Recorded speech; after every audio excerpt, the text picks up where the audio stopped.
చాలా మంది దైవజనులు తన దగ్గరికి వచ్చి పెద్దోళ్ళు ఎంకరేజ్ అయిన వాళ్ళందరూ కూడా వచ్చి, అన్న నువ్వు అది చెప్తే బాగుంటుందన్నా, ఇలాంటి నీ వల్ల చాలా మంది పాపం నుండి శాపం నుంచి బయటకు వస్తున్నారన్న, ఏం ఉన్నా లేకున్నా కూడా నువ్వు చెప్తే బాగుంటుంది అన్న.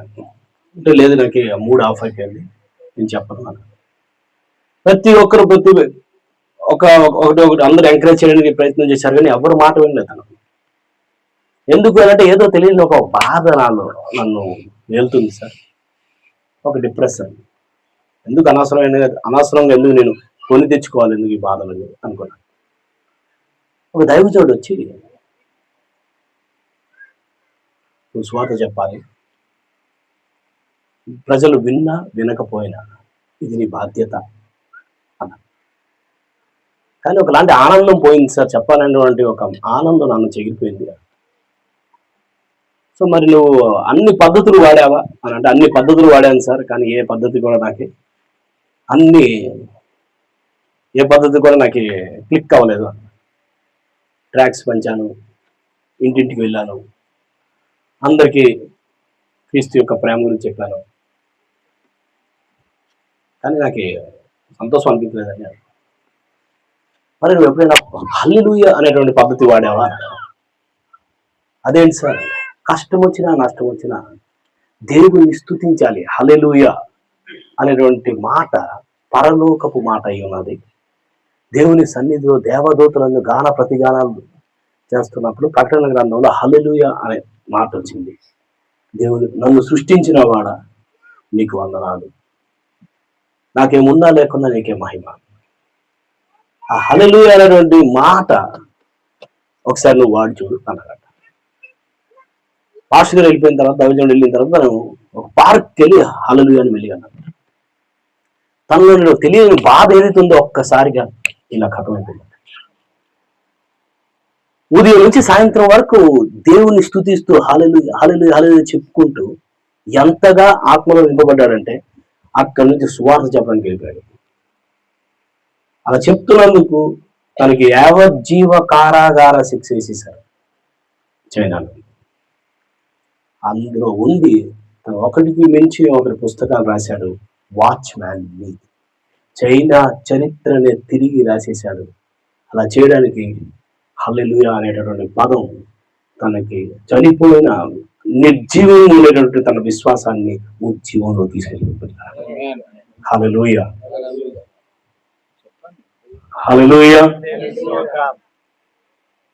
నీకు హల్లెలూయా మీతోని హల్లెలూయా చెప్పించుకుంటే నేనే చైనాకి ప్రసంగికుని అయిపోతానేమో. హల్లెలూయా ఆమేన్. పిల్లరా, హల్లెలూయా ఆమేన్ అనేది మన ఊత పదాలు కాదు. ఆమేన్ అని చెప్తే దాని అర్థం ఏంటంటే, బైబిల్లో యేసు ప్రభువు పేరులో ఒక పేరు ఆమేన్. ఆమేన్ అనువాడా. దేవునికి వాగ్దానం ఎన్నైతే ఉన్నాయో అవన్నీ యేసుక్రీస్తులో అవునని ఆమేన్ అని ఉన్నాయి. హల్లెలూయా. దైవజనుడు మీకు ఆశీర్వదించినప్పుడల్లా కూడా మీరు ఆమేన్ అంటున్నారు అనుకో, ఏదో మీరు పెంతెకోస్తు సంఘానికి చెందిన వాళ్ళుగా అనిపించరు. అవన్నీ నా జీవితంలో కూడా ఆ ఆశీర్వాదాన్ని నా జీవితంలో కూడా అవునుగాక, అలాగే కలుగునుగాక అని మీరు చెప్పుకుంటున్నారు అనమాట, ఒప్పుకుంటున్నారు.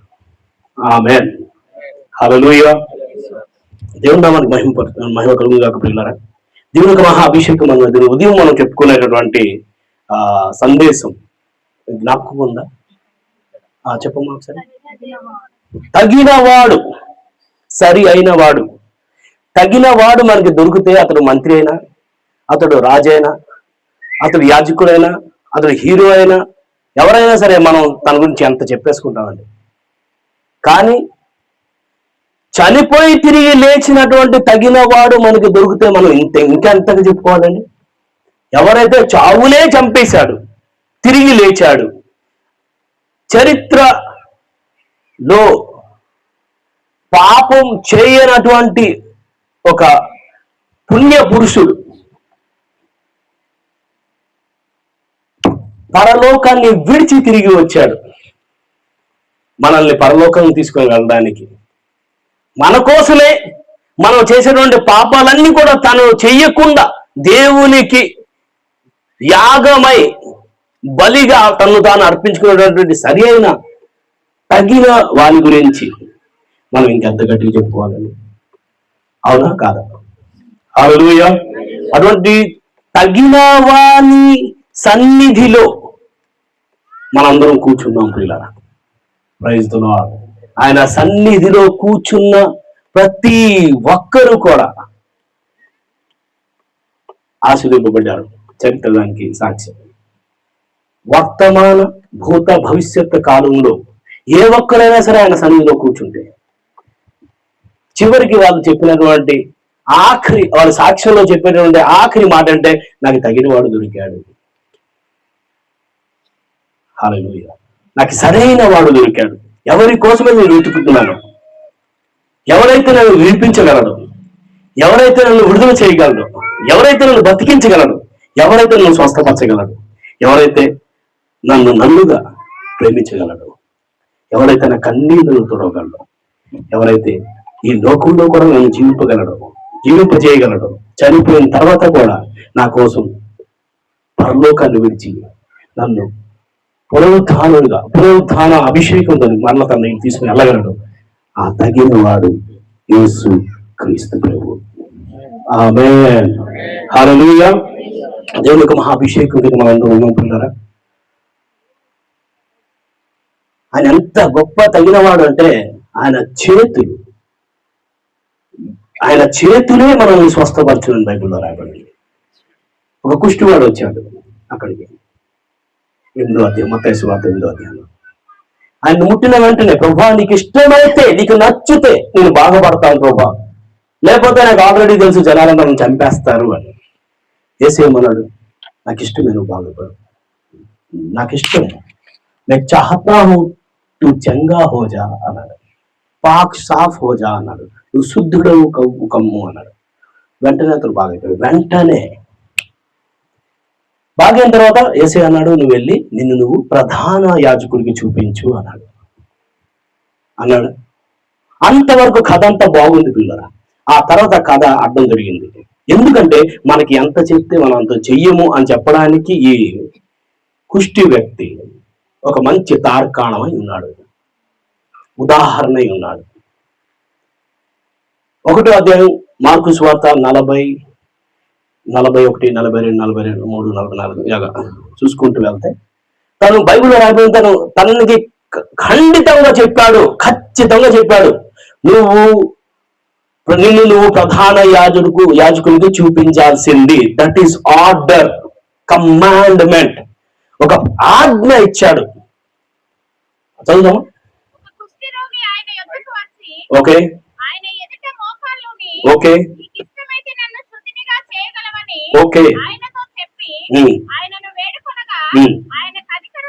కనికరపడి చెయ్యి చాపి వాణిని ముట్టి, నాకు ఇష్టమే. హల్లెలూయా. Praise the Lord. ఆ తర్వాత ఏమైంది?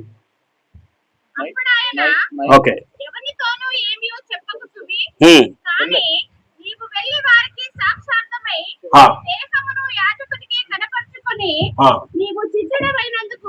మోషే నియమించిన కానుకలను సమర్పించమని వానికి ఖండితముగా ఆజ్ఞాపించిన వెంటనే వానిని పంపివేసెను.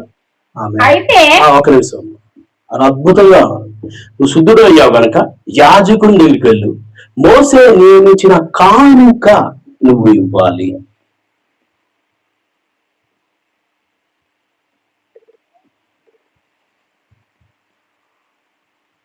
తను దేవుడితో గొడవ చేయవచ్చు. ప్రభా ఇన్ని సంవత్సరాల నుంచి నేను పని పాటలు ఎక్కడ ఉన్నాను, ఇప్పుడు కానుకలు అంటే ఇప్పటికెప్పుడు కానుక అంటే ఎక్కడి నుంచి వచ్చేస్తుంది? వాళ్ళందరూ కూడా చెప్పినట్టు ఇప్పటికెప్పుడే కానుక అంటే, యాజకుడు కూడా కానుకల నుంచి వదలట్లేదు, నువ్వు కూడా కానుకల నుంచి వదలట్లేదు. కానుక అంటే దాని అర్థం అంటే దేవునికి నువ్వు అర్పించేటటువంటి ఒక గిఫ్ట్ పిల్ల. దేవునికి ఇచ్చి ఈ రోజు వరకు కూడా ఎవరు కూడా దరిద్రుడు అవ్వలేదు. దేవుని నుంచి దాచుకొని ఈ రోజు కూడా ఎవరు మహాత్ముడు అవ్వలేదు.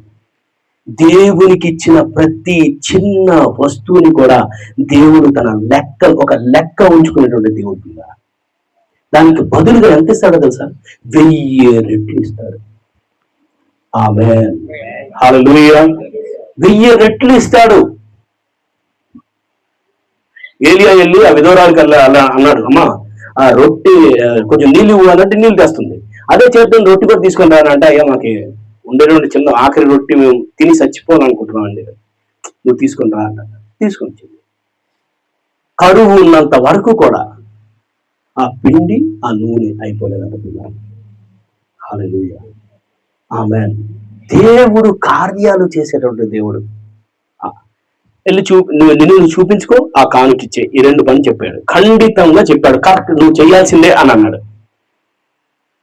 అని వినిన తర్వాత అతను ఏం చెప్పాడు చేశాడు చూడండి. అయితే వాడు వెళ్ళి దానిని గూర్చి ఓకే విస్తారముగా ప్రకటించుటకును ఆ సంగతి ప్రచురము చేయుటకును ఆరంభించెను కనుక ఆయన ఇక పట్టణములో బహిరంగముగా ప్రవేశింపలేక వెలుపల అరణ్య ప్రదేశంలో నుండెను. నలుదిక్కుల నుండి జనులు ఆయన యొద్దకు వచ్చుచుండెను. చూడండి, ఆయనకి ప్రాఫిట్ అమ్మని చెప్పాడా, ప్రసంగి కూడా అమ్మని చెప్పాడా, ప్రీచర్ అమ్మని చెప్పాడా, ఏమమ్మని చెప్పాడు? వెళ్ళి నువ్వు చూపించుకోరా ఆయన అన్నాడు. వాడు బయటికి వెళ్ళి ప్రీచర్ అయిపోయాడు. కథ ముందు, స్టోరీ ముందు, హిస్టరీ సంఘటన ముందు ప్రారంభంలోనే యేసుక్రీస్తు ఊర్లో ఉండేవాడు, కుష్ఠరోగు బయట ఉండేవాడు. యేసు కథ ఆఖరిలో ఈ సంఘటన లాస్ట్ లోని యేసు బయటికి వెళ్ళిపోయాడు, కుష్ఠరోగి లోపల తింటున్నాడు. ఎందుకంటే ఆయన ఎంత చెప్తే అంత మనం చెయ్యకపోతే కథ అడ్డంగా తిరుగుతుంది. నా మాట అర్థమవుతుందా? క్రైస్తవులం అయినప్పటికీ కూడా, క్రీస్తుని కలిగి ఉన్నప్పటికీ కూడా మనం నలిగిపోతున్నాం. ఎందుకు అని అంటే ఆయన చెప్పింది చేయట్లేదు, మనకు నచ్చింది చేస్తున్నాం కనుక. ఆయన చెయ్యమన్నది ఏంటి, మనం చేస్తున్నది ఏంటి? ఆయన ఎంత చెప్తే మనం అంత చేయగలిగితే ఆయన అనుకున్నట్లు జరుగుతుందండి.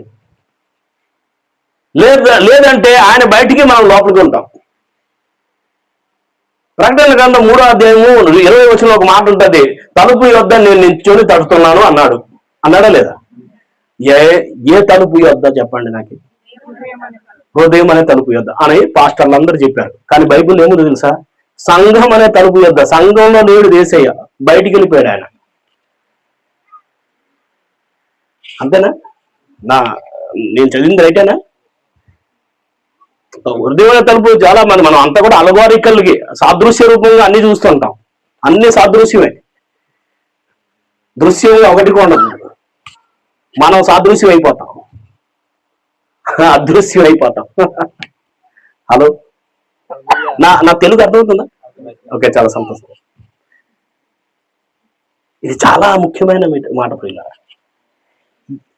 హృదయం అనే తలుపు లేదు కాదు, చర్చ్ అనే తలుపు లేదు. ఎందుకంటే చర్చ్ బయట యేసుక్రీస్తున్నాడు. చర్చ్ అంతా కూడా వాళ్ళు చెప్పిన మాటలే ఉన్నాయి లోపల చర్చిలోని, సంఘంలోని. స్వస్థత ఇచ్చేవాడు అక్కడ ఉన్నాడు, అభిషేకం ఇచ్చేవాడు అక్కడ ఉన్నాడు. పరలోకం నుంచి నీకోసమే ఆయన వచ్చాడు, పని కట్టుకుని వచ్చాడు. నిన్ను దేవునితో సమానుడిగా చేయడానికి వచ్చాడు, దేవుని కుమారుడిగా చేయడానికి వచ్చాడు. నీకంటూ వేరే లెవెల్ అనేది ఒకటి ఉన్నదని చూపించడానికి వచ్చాడు. నీ జీవితానికి ఆశీర్వాదం అనేది ఇవ్వడానికి. హిందూ, ముస్లిం, సిక్, ఇస్తా ఎవరైనా సరే, నువ్వు కనుక మనిషి అయితే దేవుడు నిన్ను ఆస్వాదించడానికి వచ్చాడు ఈ లోకానికి. హల్లెలూయా. అంత ఆశీర్వాదం ప్యాకేజీని నీ దగ్గర తీసుకుని వచ్చినప్పుడు, అంత అభిషేకపు ప్యాకేజీని నీ దగ్గర తీసుకొచ్చినప్పుడు, ఆయన చెప్పింది మనం చేయకపోతే, ఆయన అనుకున్నది మనం చేయకపోతే కథ అడ్డంగా తిరుగుతుంది. అయితే మనకి ఎలా తెలుస్తుందండి ఆయన అనుకున్నది చెయ్యాలి? ఆయన హృదయం మనకి ఎలా తెలుస్తుంది అని అంటే ఆయన వాక్యాన్ని చదువుతున్నారు. హల్లెలూయా, హల్లెలూయా. నేను చెప్పాను కదా ఉదయం, సాధు సుందర్ సింగ్ అన్నారంట, ఇది దేవుని యొక్క లవ్ లెటర్ అంట, ప్రేమ లేఖ. దేవుని యొక్క ప్రేమ లేఖ, ప్రపంచం కొరకు, ఈ లోకం కొరకు తను రాసినటువంటి ప్రేమ లేఖ. విన్నారా? దీన్ని చదివిన ప్రతి ఒక్కరు కూడా ప్రేమ గురించే వాళ్ళు ప్రకటన చేశారు. ప్రైజ్ ది లార్డ్, హల్లెలూయా. ఒకసారి జార్జ్ ముల్లర్ గారి దగ్గరికి ఇంటర్వ్యూ కోసం జనాలు వచ్చారంట. ప్రొఫెసర్ వచ్చారంట. వచ్చి సార్ ఈ లోకంలో మీకు నచ్చినటువంటి హాబీ ఏంటి, మీకు నచ్చిన పని ఏంటండి అని అన్నాడంట. బైబిల్ చదవడం అన్నాడంట. నేను బైబిల్ని ఎన్నిసార్లు చదివానండి అని అన్నాడంట. బైబిల్ నేను మోకాళ్ళ మీద 200 సార్లు చదివాను అన్నాడంట. 200 సార్లు. ఇప్పుడు మీకు ఇప్పుడు వదిలేస్తే ఇప్పటికిప్పుడు వదిలేస్తే మీరు ఇల్లు ఏం చేస్తారండి అంటే బైబిల్ చదువుతాను అన్నాడు. హల్లెలూయా, హల్లెలూయా. పిల్లరా, ఒక మాట జ్ఞాపకం చేసుకోండి. ఏ పట్టణానికైనా ఒక దైవజనుడు వస్తే, ఒక సువార్తికుడు వస్తే ఆ పట్టణానికి ఏదో ఒకటి ఇచ్చి వెళ్ళిపోతాడు. అది తీసుకునేటువంటి మనసు ఉండేవాడు ఎవడైనా సరే, పామరుడైనా పండితుడైనా, వాడు ఆస్వాదింపబడిపోతాడండి. హల్లెలూయా, హల్లెలూయా. బైబిల్లో ఒక ధనవంతురాలు ఉండేది. తన యొక్క దృష్టి ప్రవక్తలు వచ్చిపోయేటటువంటి దారి మీద ఉండింది. మనకి 2 కళ్ళు ఉన్నాయి. మన దృష్టి వేరే వేరే దారుల మీద ఉంటాయి. ఒక భక్తుడి దృష్టి, తను ఒక పాట రాశాడు, నేను పోయే దారిలో యెరూషలేము తోటకడ అన్నాడు. తన దృష్టి కూడా దైవజనుడు వెళ్ళి వచ్చేటువంటి దారి మీద. ధనవంతురాలే, తనకేం తక్కువ లేదు. అందులో ఒక దైవజనుడిని కనిపెట్టింది. ఆ దైవజనుడి పేరు ఎలీషా. తన భక్తిని చూసింది. తన భర్తతో చెప్పింది, అయ్యా ఎలీషా కోసం ఒక చిన్న రూమ్ మన ఇంటి మీద పెట్టుకుందామా. దైవజనుడు వచ్చి ఇక్కడ శాప్ తీసుకుంటాడు అంటే ఓకే, ఫటాఫట్ కట్టేశారు. తను ఒకసారి వెళ్ళిన తర్వాత మళ్ళా ఎప్పుడు వస్తున్నాడో తెలియదు. ఎందుకంటే అంత బిజీ దైవజనుడు ఆయన. చూస్తూ కొన్ని నెలల తర్వాత, కొన్ని వారాల తర్వాత, కొన్ని సంవత్సరాల తర్వాత ఎప్పుడో వచ్చాడు. ఆయన వచ్చినప్పుడు వెంటనే వెళ్ళి, అయ్యా ప్లీజ్ మరి మా ఇంటికి రండి. వెళ్ళాడు. వెళ్ళిన వెంటనే తన అసిస్టెంట్ అడిగారు, వీళ్ళ కోసం ఏం చేయాలని చెప్పు, రాజుగారితో మాట్లాడాలా, రికమెండ్ చేసేస్తాను అని. వెళ్ళాడు. అమ్మ ఏమైనా అవసరమా, రికమెండ్ చేయమంటారా అని అంటే ఎలీషా స్టాండర్డ్ అంత పెద్దదండి. తనకి ఇల్లు వాకిలి తక్కువ ఉండి తిరగట్లేదు తను. అంటే నాకు అన్నీ ఉన్నాయి అయ్యా, ఏం పర్వాలేదు, నేను కేవలం భక్తి మీ మీద గౌరవం మాత్రమే ఈ ఇంటిని మీకు ఇచ్చానండి. దానికి తప్ప ఇంకేం స్వార్థం లేదు, ఎక్స్పెక్టేషన్ ఏమీ లేదు. ఆయన ఏదైనా ఇవ్వాలనుకుంటున్నాడు. అప్పుడు ఈ అసిస్టెంట్ ఏమన్నాడంటే, ఆయన దాసుడు ఏమన్నాడంటే, అయ్యా వీళ్ళ ఇంట్లో అందరూ అన్నీ ఉన్నాయి కానీ వీళ్ళకి పిల్లలు లేరండి అన్న. సరే, వచ్చే సంవత్సరం దేవుడు వాళ్ళకి మంచి బిడ్డను పోతున్నాడని చెప్పమని చెప్పారు. దైవజనుడు ఇంటికి వస్తే గర్భం తెరిచేస్తాడు. ప్రతి మూయబడిన వ్యాపారమైనా, వ్యవసాయమైనా, ఆశీర్వాదమైనా, అభిషేకమైనా, ఆనందమైన ఏదైనా సరే ఆ మూయబడిన గర్భాన్ని దేవదేవుడు తెరిచేస్తాడు. ఎందుకంటే ఆ అభిషేకం ఆ గర్భాన్ని తెరిచి, ఎందుకంటే తను ఒక గర్భ గుడిని పట్టుకొని తిరుగుతుంటాడు దైవదేవుడు. హల్లెలూయా. దేవుని సన్నిధిని, ప్రెజెన్స్ ని పట్టుకొని తిరుగుతుంటాడు. ఈ లోకంలో ఎవ్వరు ఇవ్వలేనటువంటి కానుక దేవుడు మాత్రమే ఇవ్వగలడు. ఆమేన్. ఆ తర్వాత కొన్ని సంవత్సరాల తర్వాత అబ్బాయి చచ్చిపోయాడండి. ఎలీషా దగ్గరికి వెళ్ళింది ఆ ధనవంతురాలు. వెళ్ళి, అయ్యా ప్లీజ్ మళ్ళా ఒకసారి మీరు ఇంటికి రండి కదా. ఏమైంది? మా అబ్బాయి చచ్చిపోయాడు. సరే ఈ కర్ర తీసుకొని కర్రలో పెట్టేసి చచ్చిపోతాడు. చనిపోయాడు, బాధపోతాడు. అదే కర్రలు వద్దు సార్, మీరే రండి సార్ అని. నువ్వు వచ్చేంత ఇక్కడి నుంచి అన్నా. సరే అని వెళ్ళాడు. చనిపోయాడు, బతికేశాడండి. దైవజనుడు ఇంట్లోకి వస్తే, ఒక అభిషేకం ఆ ఇంటికి వస్తే మరణ దూత ఖతమైపోతుందండి. మరణం వెనక్కి వెళ్ళిపోద్ది, బ్యాక్ గేర్ లో వెళ్ళిపోద్ది. హల్లెలూయా. ఆ తర్వాత కొన్ని సంవత్సరాల తర్వాత దైవజనుడే పని కట్టుకొని వచ్చాడు. అమ్మా మీ అబ్బాయిని తీసుకొని వేరే దేశానికి వెళ్ళిపో, మీ కన్నవారింటికి వెళ్ళిపో. ఈ దేశం మీద 7 సంవత్సరాలు కరువు రాబోతుంది. దైవజనుడు మీ జీవితానికి వస్తాయి, మీ ఇంట్లోకి వస్తాయి. భూత వర్తమాన భవిష్యత్ కాలం ఉండేటువంటి కష్టాలు ఖతమైపోతాయి. నేను చెప్పట్లేదు, బైబిల్ చెప్తాను. హల్లెలూయా. అంత గొప్ప దేవుని సన్నిధి ఈ ప్రదేశంలో ఉన్నది. ఆమేన్. సో అటువంటి సరైన వాని సన్నిధిలో మనందరం కూర్చున్నాం. ఇక్కడి నుంచి మీరు లేచి వెళ్ళేటప్పుడు ఎవ్వరూ కూడా ఖాళీ చేతులతో, వట్టి పల్లికి వచ్చారు కానీ వట్టి చేతులతో ఇంటికి వెళ్ళరు. ఆశీర్వాదంపు నింపుదల కలిగి మీరు ఇక్కడి నుంచి వెళ్ళబోతున్నారు. హల్లెలూయా. అభిషేకాన్ని కలిగి ఇంటికి వెళ్ళబోతున్నారు. సో వాక్యంలోకి వెళ్ళక నేను చిన్న సాక్షి చెప్పాలనుకుంటున్నాను. నేను ఒక బ్రాహ్మణ కుటుంబంలో పుట్టాను. ఈ రోజు నుంచి ఒక 30 సంవత్సరాల క్రితం 2 సంవత్సరాల వ్యవధిలో మా కుటుంబంలోని సుమారు 13 మంది చనిపోయారు. అందరు పెద్ద వాళ్ళందరూ కూడా చనిపోయారు. నన్ను ఒక క్రిస్టియన్ హోమ్లోని, చిల్డ్రన్స్ హోమ్లోని జాయిన్ చేశారు. ఆ మరణ దూత నా వెనకతో వస్తుంది, అక్కడ కూడా వచ్చేసింది. రాత్రి 2:30 గంటల సమయంలోని ఆ home director doctor apostle Wayne Joseph గారు నా దగ్గరికి వచ్చి రాత్రి 2 గంటల టైంలో, సురేష్ నీ సమస్య నాకు తెలుసు, దానికి విరుగుడు నయం ఉంది అన్నాడు. సమస్య ఏంటంటే నీ కుటుంబాన్ని, నీ వంశాన్ని ఖాళీ చేసినటువంటి ఆ యొక్క మరణ దూత నీ వెనకన పడింది. ఇది సత్యం. విరుగుడు ఏంటంటే యేసు క్రీస్తు నామం. యేసు క్రీస్తు నామం, యేసు మృత్యుంజయ మంత్రం. యేసే ఈ లోకానికి రానంత వరకు కూడా చావు బ్రతికి ఉండింది, బ్రతుకు చావుల మధ్య సతమతమవుతూ ఉండింది. మహానుభావులు వచ్చారు, మహాత్ములు వచ్చారు, మంచి పనులు చెప్పారు, మంచి మాటలు చెప్పారు, మంచి కార్యాలు చూపించారు. కానీ చావు వాళ్ళ యొక్క జీవితాన్ని చరిత్రగా మార్చేసింది, హిస్టరీగా మార్చేసింది. వాళ్ళందరి యొక్క సమాధి కార్యక్రమాన్ని చావునే చదివింది. కానీ యేసుక్రీస్తు వచ్చిన తర్వాత చావుకి కౌంట్ డౌన్ ప్రారంభమైంది. చావుకి కూడా చావు ఉన్నది అని యేసుక్రీస్తు నిర్ధారణ చేశారు. చావుని చంపేశారు, చనిపోయి తిరిగి లేచారు. హల్లెలూయా. చావు అంటే భయాన్ని మనిషి నుంచి తీసివేసినటువంటి పరలోక నాథుడు యేసుక్రీస్తు. చావు సమస్తమైన ప్రజల్ని, మహాత్ములందరికీ కూడా చరిత్రగా మార్చేస్తే, హిస్టరీగా చేసేస్తే, చావుని యేసుక్రీస్తు చరిత్రగా మార్చి ఆయన వార్త అయిపోయాడు, సువార్త అయిపోయాడు. హల్లెలూయా. మరణమా నీ ముళ్ళెక్కడ, మరణమా నీ విజయం ఎక్కడ, మరణపు ముళ్ళుని నేను విరిచేశాడు, ఆయనను ప్రేమిస్తున్నాడు అన్నాడు.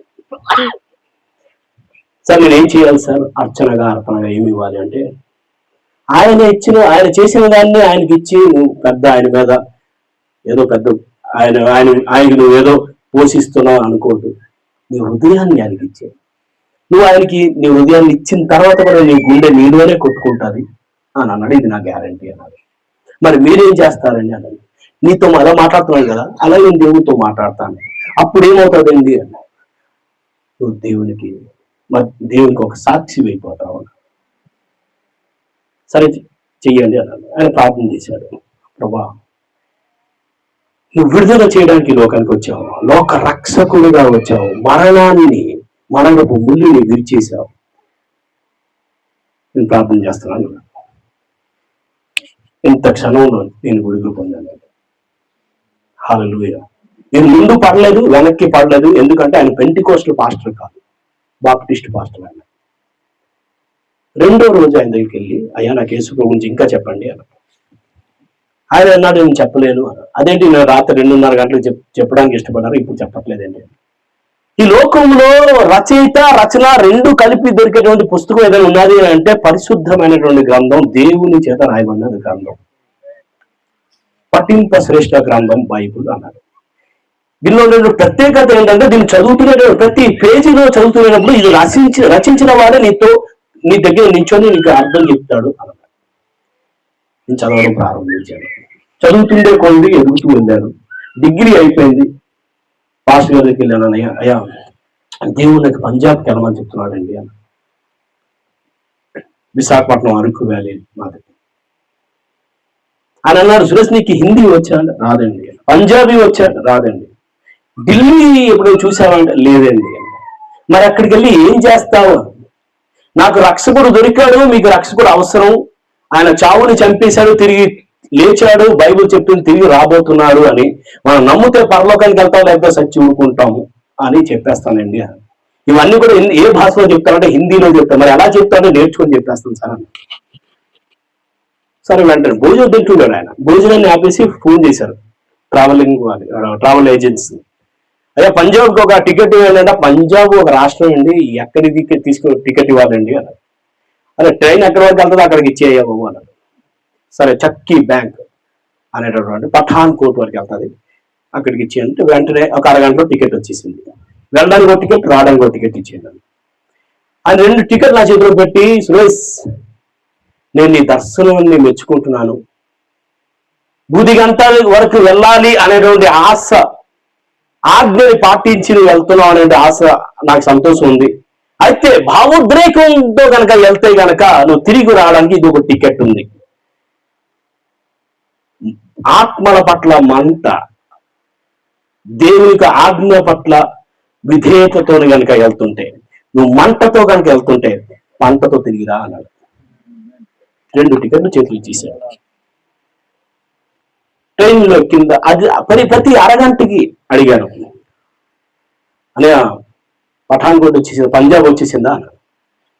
ఒక ఫౌజీలు అక్కడ చాలా, ఇక్కడ నుంచి చాలా మంది ఫౌజీలు వెళ్తుంటారు, ఎందుకంటే అవంతా కూడా బార్డర్ ఏరియాలు అనమాట. అంతా కూడా ఎవరు సోల్జర్స్ ఉంటారు అనమాట, సిపాయిలు, సైనికులు. ఎస్. తమ్ముడు ఎక్కడికి వెళ్ళాలి అని అంటే పంజాబ్కి వెళ్ళాలని. 3 రోజులు పంజాబ్ రాదు, చుప్చాప్గా పడుకుని పో అన్నాడు. 3 రోజులు వరకు. 3 రోజుల తర్వాత దిగాను. అక్కడ దిగిన తర్వాత కూడా వైబ్రేషన్లో ఉండేవాడిని. ఎక్కడికి వెళ్ళాలో తెలియదు. ఉదయం అంతా తిరిగితే ఒక దైవజనుడు ఇంటికి వెళ్ళాను. ఆయన పాస్టర్ ఒక పని చేయి, ఈరోజు ఇక పడుకుని పో, రేపు ఎక్కడికైనా వెళ్ళిపోలే అన్నాడు. నేను ఆ రోజు పడుకోలేదు. 2వ రోజు ఉదయం తనే తలుపు తట్టి ఒక మాట అన్నాడు, పాస్టర్ నేను రాత్రి దేవుడు నాకు దర్శనం చూపించాడు. ఆయన పెంటికోస్టల్ పాస్టర్. ఆయన నాకు పెంటికోస్టల్ పాస్టర్లు చాలా బాగా నచ్చుతారు, ఎందుకంటే వెంటనే దేవుని మాట వినేస్తారు, వాళ్ళు వెంటనే స్పందించేస్తారు. పాస్టర్ రాత్రి దేవుడు నాకు ఒక దర్శనం చూపించాడు. ఆ దర్శనం ఏంటంటే, నీకు పెద్ద పంట కోసం తీసుకొచ్చాడు నార్త్ ఇండియా. అందుకోసం ఒక పని చేయి, నేను మా ఇంటి వాళ్ళు ఉన్నారు, మా బంధువులు ఒకరు ఉన్నారు, వాళ్ళ ఇంట్లో 3 నెలలు నువ్వు ఉండు, నీకు భాష కూడా రాదు, అక్కడ కొంచెం ఏదో ఒక భాష నేర్చుకుని అక్కడి నుంచి ఎక్కడికి వెళ్ళిపోలే అని అన్నాడు. అది నాకు చాలా బాగా అనిపించింది. అక్కడ నేను 5 మాటలు నేర్చుకున్నానండి. యేసయ్య నిన్ను ప్రేమిస్తున్నాడు, ఆయన చనిపోయాడు, తిరిగి లేచాడు, తిరిగి రాబోతున్నాడు, నమ్మితే పరలోకానికి వెళ్తాం, లేకపోతే చనిపోతాం, ఇది సత్యం అని హిందీలో నేర్చుకున్నాను. 5 మాటలు నేర్చుకొని 20 కిలోమీటర్లు వెళ్ళి యేసే రక్షకుడై ఉన్నాడు అని పంజాబ్లో చెప్పడం జరిగింది. అలా చెప్తూ వెళ్తున్న సందర్భంలోని ఇంకొక పెంటికోస్ట్ పాస్టర్ దొరికాడు ఎక్కడో నాకు. దొరికే పాస్టర్ గారు మా సంఘానికి వస్తారా మీరు అని అన్నాడు. యూహే తనకి బాగా అనిపించింది, సువార్త చెప్తే బాగుంటుందని. వెళ్ళి కూర్చొని ఇలాగే పాస్టర్ ఆరాధన చేస్తున్నాడు. ఆగిపోయి అన్నాడు, పాస్టర్ పరిశుద్ధాత్మ దేవుడు నాకు చెప్తున్నాడు మీరు ఆరాధన చెయ్యండి అని. ఎందుకంటే నేను బాప్టిస్ట్ పాస్టర్ని, మిషనరీ. నేను తమ్ముడు విన్నారా, నువ్వు నిజంగా ఆత్మ మాటలు వింటావా అన్నాడు. అవును సార్, నాకు హిందీయే రాదురా బాబు, పాట ఎక్కడి నుంచి వస్తుంది అన్నాడు. సో నాకు తెలియదు, దేవుడు చెప్పాడు సార్ మీరు వినాల్సిందే అన్నాడు. మైక్ నా చేతిలో అక్కడ ఇంకేం గొడవ చేసుకుంటాం అక్కడ మనం. సరే అందరూ కళ్ళు మూసుకుందాం అన్నారు. కళ్ళు మూసుకుందాం. పాట అంతా అయిపోయింది, మీటింగ్ అంతా అయిపోయింది. ఎవరు వస్తున్న దగ్గరికి వచ్చి అన్నాడు, అన్నా నువ్వు పాడిన పాట నా జీవితాన్ని మార్చేసింది, నువ్వు ఎవడురా నాయన అన్నాడు. నేను చేతబడులు చేయడానికి తిరుగుతుంటానన్నా, ఇదిగో నా బ్యాగు, ఇందులో పుర్రే, అందులో ఎముకలు ఉన్నాయి, వెంట్రుకలు ఉన్నాయి, ఇవన్నీ ఉన్నాయన్నాయి, ఇందులో చూడన్నాయి అన్నాడు. ఇవన్నీ వదిలేస్తున్నాను, నేను మారిపోయినా అన్నాను. నేను పాడిన పాట ఏంటో తెలుసా? జనగణమన. జనగణమన పాడాను. జనగణమన పాడితే మారిపోయాడండి ఆయన. సౌండ్ ఎగిరిపోయింది. అప్పుడు నాకు అర్థమైంది, దేవుడు పంజాబ్ కోసం వెళ్ళలేదు, పూర్తి ఇండియా కోసం పిలిచాడు. భారత్ కు జయ హో, జయ హై జయ హై. జయ జయ జయ జయ జయ హే భారత్.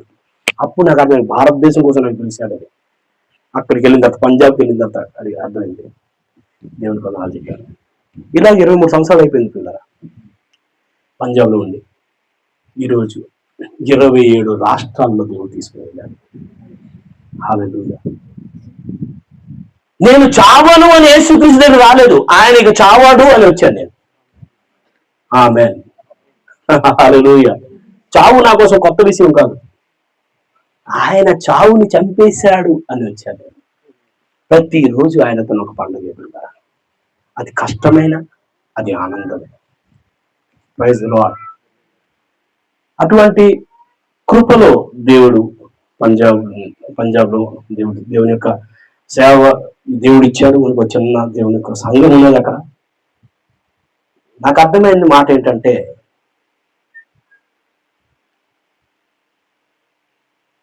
క్రీస్తు మతము కాదని అర్థమైంది. ఆ రోజు నుంచి ఈ రోజు వరకు నేను పాస్టర్నే కాదు, నాకు ఎవరో చెప్పలేదు బాబు నువ్వు పాస్టర్ అవుతే ఒక పెద్ద సంఘం ఉంటుంది, జనాలు వస్తారు, తస్సంభావం ఇస్తుంటారు, నమస్కారం పెడతారు. అదేం నాకు తెలియదు. ఇప్పుడు వరకు కూడా నేను అలాగే రక్షణ పొందాను. రక్షణ లేని రక్షణ వాళ్ళకి ప్రజలకు చెప్పాలి. మే బచా और उनको बचाना, that's all. Nothing more, nothing less, nothing else. ఆమేన్. హల్లెలూయా. ఆమేన్. అందుకోసం యేసుప్రభువు లాస్ట్ ఒక మాట అన్నాడు, ఈ గుడి ఉంది కదా దీన్ని ఇచ్చేయండి అన్నాడు. అదేం ప్రభు 40 సంవత్సరాలు అయింది కట్టి, చాలా మేము పెయింటింగ్ వేసి మాకు సౌండ్ ఎగిరిపోతుంది ప్రభు అన్నాడు. ఎందుకు రా ఈ గుడి నాయన బాబు, నేను 3వ రోజున దాన్ని కడతాను. హల్లెలూయా. మీరే దేవుని మందిరమై ఉన్నారు, మీకు తెలియదా? Praise the Lord. మీరే దేవుని మందిరమై ఉన్నాడు. మీ మీదే దేవుడు పెట్టుబడి పెట్టాలనుకుంటున్నాడు. మీకోసమే దేవుడు క్రీస్తుగా ఈ లోకానికి వచ్చి చనిపోయాడు. మీకోసమే తిరిగి లేచాడు. మిమ్మల్ని తీసుకుని వెళ్ళడానికి తిరిగి రాబోతున్నాడు. మందిర్ని, మస్జిద్ని, గురుద్వారాని, చర్చిని తీసుకుని వెళ్ళడానికి రావట్లేదు, నిన్ను తీసుకుని వెళ్ళడానికి వస్తున్నాడు. హల్లెలూయా. అంతటి సరైన వాని యొక్క సన్నిధిలో మనం ఉన్నాము. Praise the Lord. హల్లెలూయా.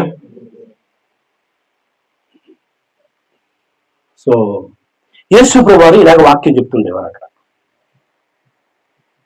అందరికి వాక్యం చెప్తుంటే పరిసయ్యులు, శాస్త్రులు వచ్చి అవన్నీ కాదు కానీ ఒక మిరకల్ చూపించి ప్రభావ బాగుంటుంది, మనకి మూడు చేంజ్ అవ్వాలి అని అన్నారండి. అప్పుడు యేసు ప్రభువారు సరే. మత్తయి సువార్త 12వ అధ్యాయం 38వ వచనం, 39, 40, 41 వచనం. వాళ్ళన్న అంటే నేను చెప్తున్నానండి, మీరు అర్థం చేసుకుంటుందండి ఏంటి అన్నారు. ఓకే ఓకే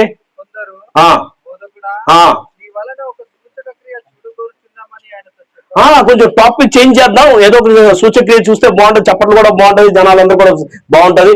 నేను సర్కాసి చూపించడానికి వచ్చానా అని ఏసీ అన్నాడు వారికి.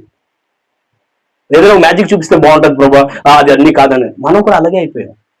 బైబిల్ యూదులు ఏమడుగుతున్నారు? సూచక్రియలు అడుగుతున్నారు. గ్రీకు దేశస్తులు జ్ఞానాన్ని అడిగి, యూదులు జ్ఞానం అడుగుతున్నారు, గ్రీకు దేశస్తులు సూచక్రియలు అడుగుతున్నారు. కానీ నేనైతే సిలువ వేయబడిన క్రీస్తుని ప్రకటన చేస్తున్నాను. అలా అన్నారు యేసు ప్రభు. ఒక మ్యాజిక్ చూపిస్తే బాగుంటుంది, ఒక సూచక్రియ ఉంటే బాగుంటది, అందరూ కూడా చాలా చాలా విషయాలు అయిపోయింది మాట్లాడి అన్నారు. అప్పుడు యేసు ప్రభు ఏమన్నాడంటే, చూద్దాం 39. వ్యభిచారులైన చెడ్డతరము వారు, చదువు. వ్యభిచారులైన చెడ్డతరము వారు సూచక క్రియను అడుగుచున్నారు. ప్రవక్త అయిన యోనాను గూర్చిన సూచక క్రియే గాని మరి ఏ సూచక క్రియ అయినను వారికి అనుగ్రహింపబడదు. యోనా 3 రాత్రింపగళ్ళు తిమింగలము కడుపులో ఎలాగుండెనో అలాగే మనుష్య కుమారుడు 3 రాత్రింపగళ్ళు భూగర్భంలో ఉండును. ఆ తర్వాత నినెవే వారు యోనా ప్రకటన విని మారు మనసు పొందిరి గనుక విమర్శ సమయమున నినెవే వారు ఈ తరము వారితో నిలవబడి వారి మీద నేరస్థాపన చేతురు. ఆమేన్. ఇది సూచక్రియ పట్టిందా? లోకమే కుప్ప కోల్పోద్దురా నాయన అని అంటే మ్యాజిక్ కోసం అంటున్నారా? అది యేసుప్రభువు చెప్పాల్సిన సంగతి. చిన్న చిన్న మ్యాజిక్ చూసుకోవడానికి ఉండిపోతున్నారు. ఈ లోకం ఖతం అయిపోతుంది, ఈ లోకం అంతా కూడా డిలీట్ అయిపోతుంది. ఇంకా సూచక్రియలు ఏదైనా కావాలంటే ఒకే ఒక సూచక్రియను మీ ముందు పెట్టాలనుకుంటున్నాను. అదేంటంటే యోనా 3 రోజులు ఏ విధంగా అయితే తిమింగలం కడుపులో ఉన్నాడో అలాగే దేవుని ఒక కుమారుడు యేసు క్రీస్తు కూడా 3 రోజులు 3 రాత్రులు భూమిలో పాతి పెట్టబడి తిరిగి లేస్తాడు. అయితే నినివే వారు ఈ తరం వారికి ఆ రోజు న్యాయపు తీర్పు కోసం నిల్చుంటారు. వాళ్ళెవ్వరు కూడా, అందరూ చనిపోయారు కానీ వాళ్ళెవ్వరు కూడా నరకానికి వెళ్ళలేదండి అని నేను చెప్పట్లేదు, దేశంలో చెప్తున్నారు. నరకానికి వెళ్ళలేదు వాళ్ళు. ఎందుకో తెలుసా? వాళ్ళందరూ కూడా యోనా మాట విని మారు మనసు పొందిపోయారండి. యోనా మాట విని మారు మనసు పొందిన వాళ్ళు చేసిన పని ఏంటో తెలుసా? ఇశ్రాయేలీ ప్రజల్ని చెడ్డగొట్టి, వాళ్ళందరూ కూడా అశ్షూరు యొక్క సామ్రాజ్యపు వాళ్ళు చెడ్డగొట్టి వాళ్ళకి ఏడిపించి వాళ్ళు నచ్చినట్టు చేసినటువంటి ప్రజలు దేవుడు ఏమన్నాడంటే, యోనా నువ్వు వెళ్ళి వాళ్ళందరికీ చెప్పే నేను నినివేని ఖతం చేసేస్తున్నాను అని. యోనాకి నచ్చలేదు, ఎందుకంటే వాళ్ళు ఆల్రెడీ వీళ్ళని బానిసగా తీసుకుని వెళ్ళిపోయినటువంటి వాళ్ళు. నేను ఎందుకు వెళ్ళాలి అని వెళ్ళలేదు అక్కడికి. తార్షీషుకు వెళ్ళేటు పక్కన ఓడకి ఎక్కాడు. ఓడ మధ్యలో మా ప్రయాణ మధ్యలో ఏమొచ్చిందంటే పెద్ద తుఫాన్ వచ్చింది. తను అన్నాడు, బాబు నేను నినివేకి వెళ్ళండిరా బాబు, నాకు ఇసిరియండి నీటిలోని, ఎత్తి జల్లియండి అన్నాడు. కానీ దేవుడు ఒక ప్లాన్ కనుక నీకు ఇస్తే, ఒక ఆజ్ఞ కనుక నీకు ఇస్తే నీ నుంచే తీసుకుంటాడు. ఈ మాట జ్ఞాపకం చేసుకోండి. వెంటనే ఆజ్ఞాపించాడు తిమింగలానికి, క్యాచ్ ద మ్యాన్ అన్నాడు. లోపలికి వెళ్ళిపోయాడు కడుపులోకి. 3 రోజులు ఎంత కష్టపడి ప్రార్థన చేశాడంటే, బయటికి వచ్చిన తర్వాత నేను ఎక్కడికి వచ్చాను తను అనుకున్నాడు, ఇంత ప్రార్థన చేస్తే దేవుడు కొంచెం కనికరించి అంటాడు, తమ్ముడు మనం టాపిక్ చేంజ్ చేద్దాం అని అనేస్తాడేమో అనుకున్నాడు. మనం ఎక్కడున్నాము అని అంటే, నినివేలో ఉన్నాము నాయన. మరి ఏంటి ఆజ్ఞ ఏంటి ప్రభు అని అంటే, నువ్వు నినివేకి వెళ్ళి చెప్పు నేను చెప్పిన మాట. హల్లెలూయా. సందర్భం మారిన, సమయం మారిన, సందేశం మారదు. హల్లెలూయా. స్టేజ్ మారిన, సందర్భం మారిన, సమయం మారిన, స్టేజ్ అనేది మారదు, సందేశం మారదు. సందేశం ఏంటంటే మారు మనస్సు పొందండి. ఎందుకంటే దేవుడి యొక్క ఉగ్రత రాకముందే మీరు మారు మనసు పొందే బతుకుతారు. ఆమేన్. హల్లెలూయా. అయితే వాళ్ళందరూ కూడా మారు మనసు పొందారు. వాళ్ళందరూ కూడా మారు మనసు పొందారు. యోనా అనుకున్నాడు 40 రోజుల తర్వాత అతలా పుతలం అయిపోద్ది, ఇదంతా కూడా మొత్తం అంతా ఖతం అయిపోద్ది, జనాలందరూ కూడా ఎగిరిపోతారు, వాళ్ళందరూ ఒక్కొక్కరిని ఇలాగా దేవుడు ఇచ్చి కొడితే ఇంకా చూడాలి, నా కల్లారా ఇవన్నీ చూడాలి అనుకున్నాడు. అక్కడ ఏమీ లేదు. ఒక్కరోజు వాక్యం చెప్పిన వెంటనే అందరూ మోకాళ్ళ మీద వచ్చేసారటండి. ఒక్కరోజు వాక్యం చెప్పు, మామూలు వాళ్ళు కాదు, రాజుగారు కూడా మోకాళ్ళ మీదకి వచ్చేసారు. ప్రభా ఎవరు యోనా అనే భక్తుడు వచ్చాడు, యోనా దేవుడు నాశనం చేసేస్తానంట నినివేకి, మేమందరం కూడా క్షమాపణ అడుగుతున్నాం ప్రభా, మమ్మల్ని క్షమించు ప్రభా, ఇంకెన్నడూ ఇలాంటి తప్పులు చెయ్యం ప్రభా, ఏదైనా ఉంటే ఇప్పుడు మన్నించే ప్రభా. వాళ్ళ కన్నీరు మున్నీరే ఇలా ప్రార్థన చేస్తుంటే అందరూ గట్టిగా కేకలేస్తున్నారంట. ప్రతి ఇంటి వాళ్ళు కూడా దేవునికి ప్రాధాన్యపడుతున్నారంట, సాగిలపడి ప్రార్థన చేస్తున్నారంట. యోనా అన్న చెప్పండి ఇంకా మేము ఎలా జీవించాలి అంటే, యోనా అనుకున్నది ఒకటి, అయ్యింది ఒకటి. అప్పుడు దేవుడు అన్నాడు, అందుకే ప్రభా నేను నినివేకి రానన్నాను, నువ్వు వెళ్ళమంటావు, నేను ప్రవచనం చెప్తాను ఇలాగ అవుతుంది అని, నువ్వు చెయ్యవు. ఆ తర్వాత నా సెలబ్రేషన్ ఏమవుతుంది? జనాలు నాకు ఫ్లెక్సీ కోసం సెల్ఫీ కోసం ఎవడు రాడు, అబద్ధ ప్రవక్త అనుకో నన్ను తన్ని తగిలేస్తారు అని తన కష్టాలని చెప్పుకుంటుండేవాడు దేవుడికి. అప్పుడు దేవుడు తనతో మాట్లాడాడు. ఎవరు మాట్లాడాడు తెలుసా? ఈ నినివేలోని 1,20,000 మంది ప్రజలు ఉన్నారు. యోనా, జంతువులు ఇంకా ప్రజలు అందరినీ నేనే సృష్టించాను. అభము శుభము తెలియలేటువంటి ఈ ప్రజల్ని నేను ఎలా చంపేస్తాను? హల్లెలూయా.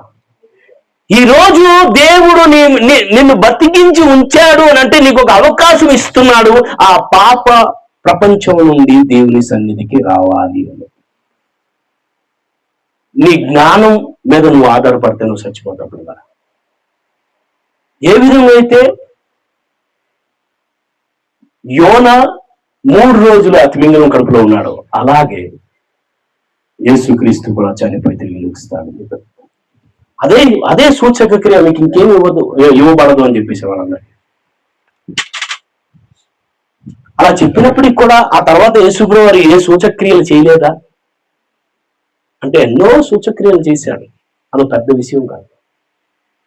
కానీ ఆ మాట వాళ్ళకెందుకు చెప్పాడు అని అంటే వారందరూ కూడా శాస్త్రులు ఇంకా యాజకులు.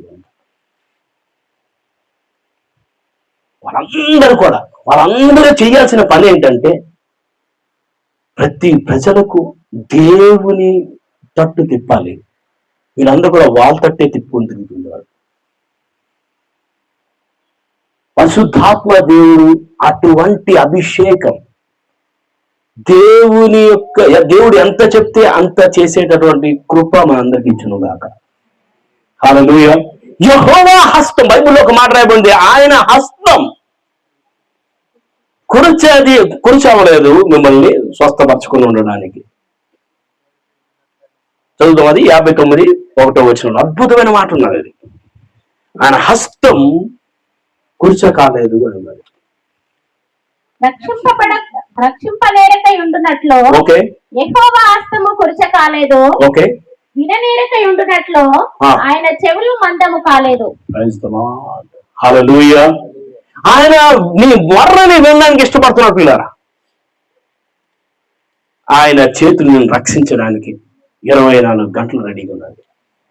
అది ఎప్పుడు అంటే నువ్వు ఆయన సన్నిధిలో ఉన్నప్పుడే అలా జరుగుతుంది. నీకు నచ్చినట్లు జీవిస్తే జరగదు.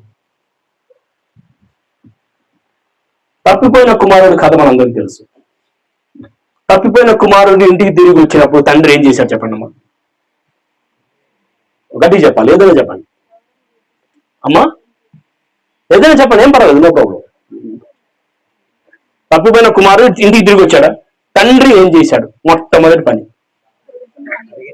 పరిగెత్తాడు, హత్తుకున్నాడు, ముద్దు పెట్టాడు, ఇంకా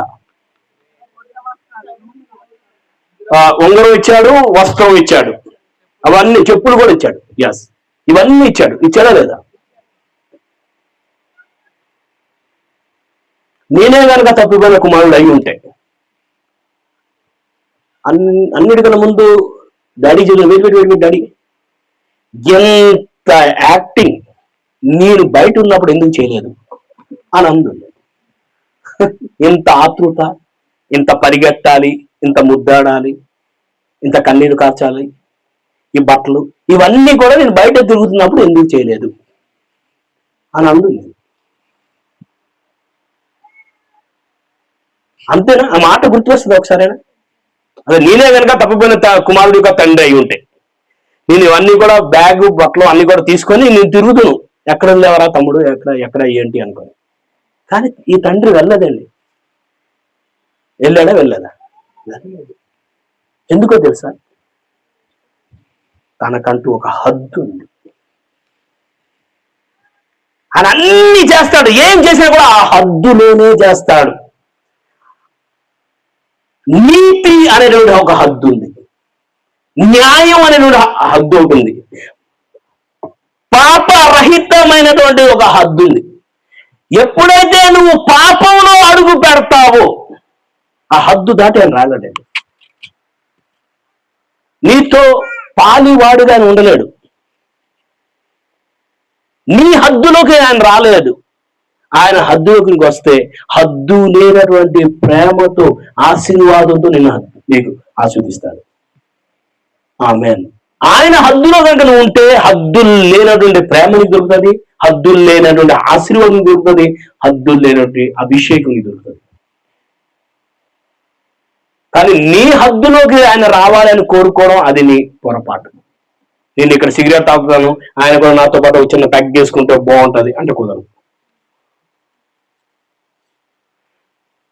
నువ్వు ఎలాంటి వాడో, నీకు అలాంటి దేవుడు కావాలి అనుకుంటే నువ్వు భ్రమపడుతున్నావు, ఆఖరికి శ్రమలోకి వెళ్ళిపోతావు. ఇది వాస్తవం ఇదిగో నేను సిగరెట్ తాగుతున్నాను, నేను పూజించేటువంటి దేవుడు కూడా సిగరెట్ తాగాలి, లేకపోతే సొట్ట ఏదో సెట్ చేసుకోవాలి అంటే బాగుంటది.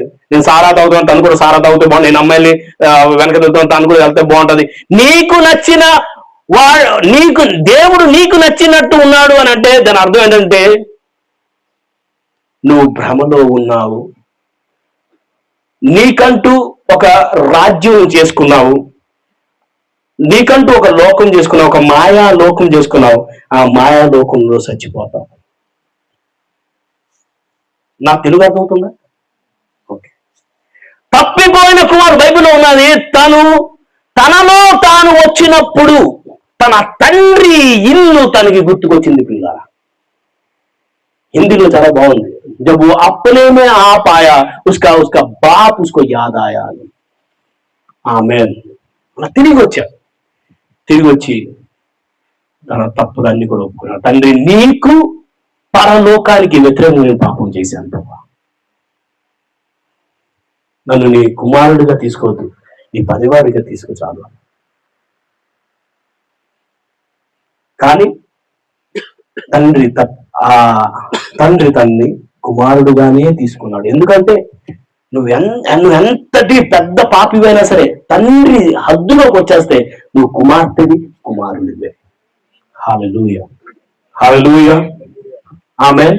ఆయన నిన్ను కౌగులించాడు అంటే, ఆయన నీ దగ్గరికి వచ్చేసాడు అంటే, ఆయన చేతులు నీ మీదకి వచ్చేసిందంటే నీ చరిత్ర మార్చేస్తున్నాడు అని అర్థం, నీ కథ మార్చేస్తున్నాడు అని అర్థం, నీ యొక్క టాపిక్ ఆర్ టాక్ మార్చేస్తున్నాడు. హల్లెలూయా. నీ కోసం ఆయన పండగ చేయడానికి సిద్ధంగా ఉన్నాడుగా, ఉత్సవం చేయడానికి సిద్ధంగా ఉన్నాడు, విందు చేయడానికి సిద్ధంగా ఉన్నాడు. బైబిల్ అందుకోసం పరమగీతాల్లో ఒక మాట రాసి ఉంటుంది, ఆయన నన్ను తన విందుశాలకి తీసుకొని పోయాను. ఆమేన్, హల్లెలూయా. పరమగీతంలో అద్భుతమైన మాట ఉంది, ఆయన నన్ను తన విందుశాలకు తోడుకొని పోయాను. ఆమేన్. అయితే దేవుని హస్తం నిన్ను రక్షించడానికి ఇష్టపడుతుంటుందా? దేవుని హస్తం నీ మీదకి రావాలి అంటే నువ్వు ఎక్కడున్నావో అక్కడికైనా దేవుడు వచ్చేయాలి, లేకపోతే దేవుడు ఎక్కడ దొరుకుతాడో అక్కడికైనా నువ్వు వెళ్ళిపోవాలి. రెండిట్లో ఏదో ఒక పని చేయాలి. అయితే నీ దగ్గరైనా, నీ భక్తి వల్ల నీ దగ్గరికైనా దేవుడే రావాలి, లేకపోతే దేవుడి ప్రెజెన్స్ ఎక్కడైతే ఉంటారో ఆ ప్రెజెన్స్ దగ్గర నిన్ను నువ్వు తీసుకుని వెళ్ళిపోవాలి. ఆ కుష్ఠరోగి ఏం చేశాడు? దేవుని సన్నిధికి తాను తీసుకెళ్ళిపోయాడు. ఆమె నీకు నచ్చితే బాగుపడతాను వాళ్ళు ముట్టాడు, బాగుపడిపోయాడు. హల్లెలూయా. తను కేవలం అంతవరకే తన చాప్టర్ అనుకున్నాడు, చెప్పింది చేయకపోవడం వల్ల కథ అడ్డం తిరిగిపోయాడు. యేసుప్రభు ఇక పట్టణంకి వెళ్ళలేనట్టుగా జరిగిపోయింది కదంతా కూడా. కొన్నిసార్లు మనం కూడా భక్తిలో చాలా వృద్ధులైపోతే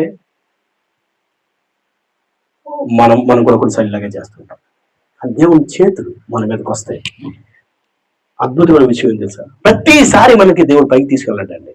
కొన్నిసార్లు మనల్ని లోతుల్లోకి తీసుకువెళ్తాడు, లోయల్లోకి తీసుకువెళ్తాడు. ఆమేన్.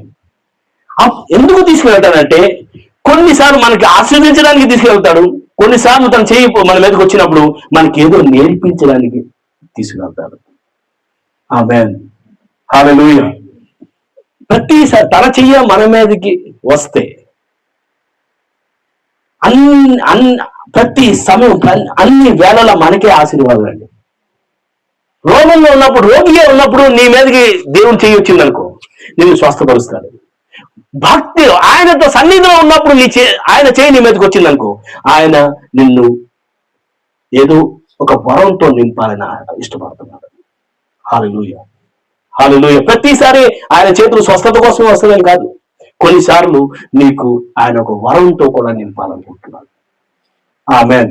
ఈ రోజు నువ్వు స్వస్థత కోసం ఇక్కడ వేచి ఉన్నావా? ఆయన చేయి తాకిన వెంటనే నీకు స్వస్థత దొరికేస్తుంది. ఆమేన్. ఆయన చేయి తాకిన వెంటనే నీకు స్వస్థత ఖాయం. లేదు నాకు స్వస్థత అవసరం లేదు, ఆయన కరుణ నాకు అవసరం, ఆయన వరం నాకు అవసరం అని ఉంటే గనక ఆయన చేయని నిన్ను స్పర్శించినప్పుడు ఒక వరంతో నిన్ను నింపేస్తాడు. ఆమేన్, హల్లెలూయా. బైబిల్లో హెజ్కేల్ గ్రంథంలో 37వ అధ్యాయంలోనే భక్తుడు అక్కడ ప్రార్థన చేస్తున్నాడు, దేవుని సన్నిధిలో వేచి ఉన్నాడు. ఆయన ఒక యాజకుడుగా ఉన్నాడు. బైబిల్లో ఒక మాట రాయబడింది, దేవుని హస్తము నా మీదకి వచ్చినప్పుడు ఆయన నన్ను ఆత్మతో నింపాడు, నన్ను ఒక లోయలోకి దింపాడు. ఆమె చదువు. యెహోవా హస్తము నా మీదికి వచ్చెను, నేను ఆత్మవశుడనై ఉండగా యెహోవా నన్ను తోడుకొని పోయి ఎముకలతో నిండి ఉన్న ఒక లోయలో నన్ను దింపెను. ఆమేన్.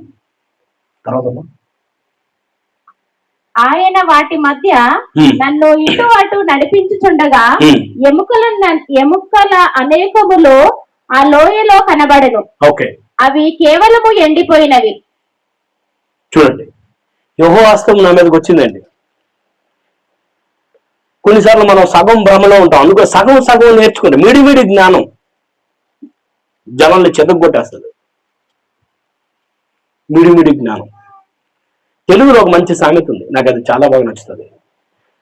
పడుకున్న వాడికైనా లేపొచ్చంట, లేచున్న వాడికైనా పడుకోబెట్టొచ్చంట. పడుకున్నట్టు నటించే వాడికి పడుకోబెట్టలేము, లేపలేమంట. ఈరోజు క్రైస్తవ సమాజం పడుకున్నట్టు నటిస్తుంది. మనం తప్పుగా అర్థం చేసుకోవద్దు. టైం లేదు తెలుసా.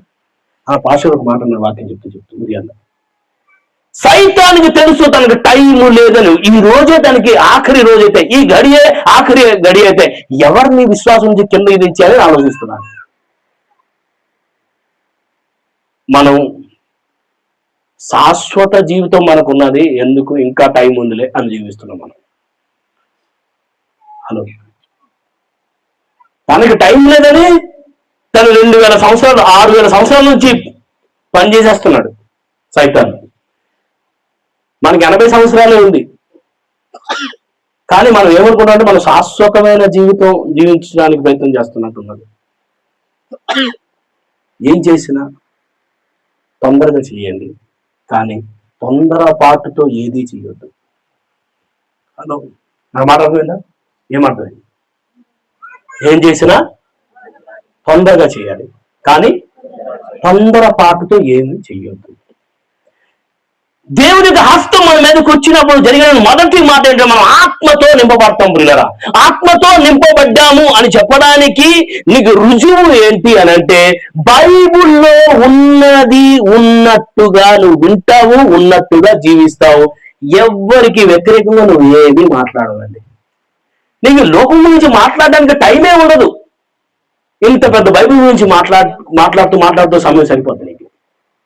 ఆమేన్, హల్లెలూయా. జార్జ్ ముల్లర్ గారి యొక్క సాక్ష్యం విని ఒక సైనికుడు తనకు బాగా నచ్చిందంట అన్నమాట. 60వ సంవత్సరంలో, తన 60వ సంవత్సరంలోని తను ఒక నిర్ణయం తీసుకున్నాడు, నేను కూడా బైబిల్ చదివితే బాగుంటుంది అని. 30 సంవత్సరాలు అయింది, సుమారుగా 1020 సార్లు బైబిల్ చదివేశాడండి ఆయన. ఆయన రికార్డుని బ్రేక్ చేయాలనుకున్నాడు, 200 సార్లు చదివితే బాగుంటుంది అనుకున్నాడు. 1020 సార్లు బైబిల్ చదివేశాడు. చదివినప్పుడల్లా అక్కడ ప్రతిసారి చెప్పాడు, నేను 1020 సార్లు బైబిల్ చదివితే నాకు ఇప్పుడుకొచ్చి తెలిసిన ఆ మాట ఏంటంటే, ప్రతి చదివినప్పుడల్లా కూడా ఒక వాక్యాన్ని హైలైట్ చేస్తుంటానండి. ఆ వాక్యం గురించి రాస్తున్నాను, ఇన్ని పుస్తకాలు రాసేసాను, ఇంకా ప్రతిసారి నాకు కొత్తగానే ఉన్నదండి బైబిల్ అన్నది. హల్లెలూయా. దేవుని ఆత్మతో నువ్వు నింపబడతావు ప్రియులారా, దేవుని ఆత్మతో నువ్వు నింపబడతావు, దేవుని అభిషేకంతో నువ్వు నింపబడతావు. బైబిల్లో ఏమున్నదో అదే నీకు కనిపిస్తుంది. నెంబర్ 1. అప్పుడు ఏమవుతావు తెలుసా, ప్రతిసారి దేవుడు నీకు పైకి హెచ్చించడు, కొన్నిసార్లు నిన్ను దింపేస్తాడు, కొన్నిసార్లు దేవుడు నిన్ను దింపుతాడు, కొన్నిసార్లు నీకు కష్టాల్లోకి తీసుకెళ్తాడు, కన్నీళ్ళలోకి తీసుకెళ్తాడు, పరేశానిలోకి తీసుకెళ్తాడు, దుఃఖంలోకి తీసుకెళ్తాడు. తీసుకుని వెళ్ళడమే కాకుండా అక్కడ నిన్ను నడిపిస్తాడు, అక్కడ నిన్ను నడిపిస్తాడు. ఎముకల లోయలోకి నేను నడిపిస్తాడు. ఆ కంపు, ఆ పరేశాని, ఆ చింత మొత్తం అంతా కూడా ఆ సిస్టమ్ని అక్కడికి పంపిస్తాడు, నడిపిస్తాడు. నీకేమనిపిస్తుంది? ఏమనిపిస్తుంది అంటే దేవుడు నీకు వదిలేశాడేమో అనిపిస్తుంది. దేవుడు నీ చేతుల్ని నేను వదిలేశాడేమో అని కాదు కాదు. అక్కడ నువ్వు ఉంటావు, దేవుడు ఉంటాడు. అది గొప్ప విషయం. ఆమేన్. హల్లెలూయా, హల్లెలూయా. దేవుని హస్తం నీ మీదకు వస్తే అన్ని సార్లు నిన్ను హైలైట్ చేయడు, కొన్నిసార్లు నీకు కిందకి కూడా తీసుకెళ్తారు, కన్నీళ్ళు గుండా తీసుకెళ్తారు. ఈ రోజు నువ్వు కన్నీళ్ళు గుండా వెళ్తున్నావా, కష్టాలు గుండా వెళ్తున్నావా, పరిశాని గుండా వెళ్తున్నావా?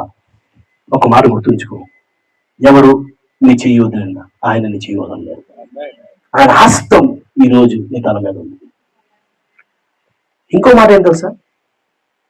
ఆ ఎముకల లోయలో తను ఎక్కడ అడుగు పెడితే ఆ ఎముకలు పౌడర్ అయిపోతుంది. యేసయ్య అన్నాడు, దేవుడు అన్నాడు, ఆ పుత్రుడా, హెజ్కేల్ యాజకుడా, ఈ ఎండిన ఎముకలు బ్రతకగలవా అన్నాడు. హెజ్కేల్ ఏమన్నాడు? నీకే తెలియదు బ్రో, నీకే తెలుసు బ్రవ్వా, నువ్వు కావాలంటే బ్రతుకుతుంది, లేదంటే లేదు బ్రవ్వా. Praise the Lord. ఆమేన్. దేవుని హస్తం నీ మీదకి వస్తే, దేవునితో నువ్వు నడుస్తే, దేవునికి అభిషేకం ఉంటే, ఆత్మలో నువ్వు ఎదుగుతుంటే, నీ నోటి నుంచి వచ్చే మాట ఏముంటదంటే అన్ని విషయాలను దేవుని మీద వదిలేస్తావు పిల్లల. నీ భర్త మీద వదలవు, నీ భార్య మీద వదలవు, నీ సమాజం మీద వదలవు, నీ యొక్క నాయకుల మీద వదలవు, నీ ధర్మం మీద వదలవు, నీ మతం మీద, నీ కులం మీద వదలవు, కుల పెద్దల మీద వదలవు. ఎవరి మీద ఒకరి మీద వదులుతావంటే దేవునిదే భారం అని జీవిస్తావు. ప్రభువా నీకే తెలియను, నువ్వు చెప్తే ఏదైనా జరుగుతుంది. అప్పుడే దేవుడు ఏమన్నాడు తెలుసా? నేను వాటితో మాట్లాడను, నేను ఆ సమస్యతో మాట్లాడను, ఆ ప్రాబ్లంతో నేను మాట్లాడను, నేను నీతో మాట్లాడతాను. నేను ఎలా మాట్లాడుతున్నానో నువ్వు అలా మాట్లాడితే, నాలాగా నువ్వు మాట్లాడడం ప్రయత్నం చేస్తే, నాకు మిమిక్రీ నువ్వు చేస్తే, నేను చెప్పినట్టు నువ్వు చేస్తే, నేను చూపించేవన్నీ కూడా నువ్వు చూస్తావు అంట. ఆమేన్. హల్లెలూయా. నేను చూపించేవి నువ్వు చూస్తావు, నేను చెప్పేది కదా నువ్వు చేస్తావు. చెప్పింది చేసినట్లయితే. ఆమేన్. అందరూ చెప్పమ్మా, చెప్పింది చెయ్యాలి. ఆమేన్. హల్లెలూయా. చెప్పింది చేస్తే ఆశీర్వాదం కదా. కూర్చోమంటే కూర్చోవాలి, నిల్చోమంటే నిల్చోవాలి. కింతు పరంతు లేకిన్ అని చెప్పాడు. ఎందుకు, ఏమిటి, ఎలా, అవసరం అని ఇది మన డైలాగ్ కాదు. మన డైలాగ్ ఏంటంటే ఆయన చెప్పాడు, చేశాడు. హల్లెలూయా. ఆయన ఏం చెప్తే అది కనుక మనం చేస్తే మనకే కాదు, మన సమాజానికి కూడా ఆశీర్వాదం. సమాజాన్ని, ప్రపంచాన్ని ఆయన ఉద్ధరించడానికి వచ్చాడు. ఆయన చెప్పింది చేస్తే ఆశీర్వాదం. ఓకే ప్రభు, ఏం చెప్పాలి? ఈ ఎండిన ఎముకలతో చెప్పు, ఎండిన ఎముకల్లారా యెహోవా మీతో ఇలా చెప్తున్నాడు, మీ మీదకి నరాలు వస్తాయి, మీ మీదకి మాంసం వస్తుంది, మీ మీదకి చర్మం వస్తుంది, మీ మీదకి మాంసం వస్తుంది, మీ మీదకి నరాలు వస్తాయి, మీ మీదకి చర్మం వస్తుంది, మీ మీదకి జీవాత్మ వస్తుంది. హల్లెలూయా, హల్లెలూయా. ఆయన చెప్పింది మనం చేస్తే అక్కడ అలాగా తూచా తప్పకుండా చేస్తే అక్కడ అలాగే పర్ఫార్మెన్స్ అయిపోతుంది, మిరాకిల్ అవుతుంది. కొన్నిసార్లు ఒక మాట, దేవుని హస్తం నీ మీదకి వస్తే నువ్వు ప్రవక్త్రివి అయిపోతావు.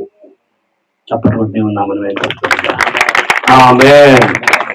దేవుని ఉదయం మనం చూసాం, దేవుని హస్తం మన మీదకి వస్తే మనం శుద్ధులం అయిపోతాం పిల్లరా. ఇప్పుడు మనం చూస్తున్నాం, దేవుని హస్తం మన మీదకి వస్తే మనం ప్రవక్తలు అయిపోతాం. ప్రవక్తలు ఎవరైనా సరే. బైబిల్లో ఒక మాట రాబడి ఉంది, మీలో మీ యవనస్తులు ప్రవచించెదరు అని ఉన్నారు. ఉన్నదా లేదా? ఏమనుంది?